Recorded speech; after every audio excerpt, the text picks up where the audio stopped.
10 kg de produits vivriers, de l'huile, du riz local et du gel hydroalcoolique. C'est la composition du panier remis à chacune de ces femmes dont les activités sont gravement impactées par la maladie du coronavirus. Moi, je me débrouille dans le restaurant pour pouvoir nourrir mon petit-fils, pour me nourrir aussi. Actuellement, tout est fermé. On ne sait pas comment il faut faire. Vraiment, c'est de rendre gloire à Dieu. Bénis le nom de Dieu. Aujourd'hui, vraiment, c'est une fête pour nous d'avoir quelque chose à manger. Donc, je dis merci au Seigneur. Vraiment, c'est avec les larmes que je dis merci au président.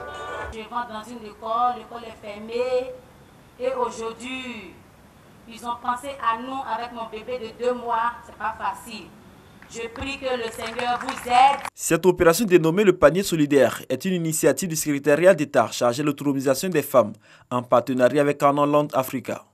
Il s'agit pour Miss Belmont Dogo de racheter la production des femmes du monde rural et de les redistribuer aux femmes exerçant de petits métiers et dont l'activité est impactée par la crise sanitaire. Une opération soutenue par ONU Femmes. Ensemble, restons unis, soucieux les uns les autres, faisons preuve de créativité et d'innovation afin de réinventer l'engagement et de nouvelles solidarités tout en nous adaptant à la situation actuelle, aux contraintes qu'elles engendrent. C'est ainsi que nous arriverons à bouter ce Covid-19 hors de notre monde et de notre pays. Nos termes, en fait, c'est de pouvoir créer cette plateforme de connexion et de solidarité entre ces femmes-là qui auront de quoi pouvoir écouler leurs marchandises et les sœurs qui, bien sûr, lorsque cette crise va passer, seront à mesure également de pouvoir tirer des relations d'affaires. À travers cette opération, le gouvernement veut exprimer son soutien à la fois aux femmes du Grand Abidjan et celles du monde rural. Ce partenariat de collaboration rentre dans la droite ligne de notre vision, qui est de conduire les femmes des coopératives de l'économie de subsistance à une économie solide. Braves femmes de Côte d'Ivoire, chères mamans, chères sœurs, je saisis cette occasion pour vous inviter au respect scrupuleux des mesures barrières. Nous ne devons pas relâcher de vigilance. Nous les femmes, nous sommes au début et à la fin de toute journée. Nous sommes le pilier de nos familles. L'État de Côte d'Ivoire sera toujours à vos côtés car vous êtes un maillon essentiel de la bataille pour le développement harmonieux de la Côte d'Ivoire. Le ministre de la promotion des PME invite les femmes au respect des mesures barrières. Félix Anoblé recommande l'inscription des femmes sur la plateforme de l'entrepreneuriat afin de bénéficier de l'assistance du gouvernement. Dès qu'on fait un petit commerce, inscrivez-vous.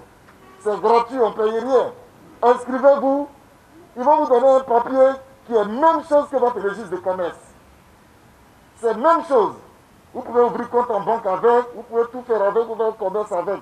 Mais l'avantage de ce papier, c'est que quand l'État veut faire quelque chose pour quelqu'un, on te connaît, on t'appelle aussi. Pendant un mois, 1000 femmes, dont 900 du secteur informel et 100 du secteur médical, vont recevoir chaque semaine un panier. Canal Land Africa, partenaire de cette initiative, va proposer une formation productrice agricole pour leur permettre de produire selon les normes requises et écouler leur production dans les grandes surfaces.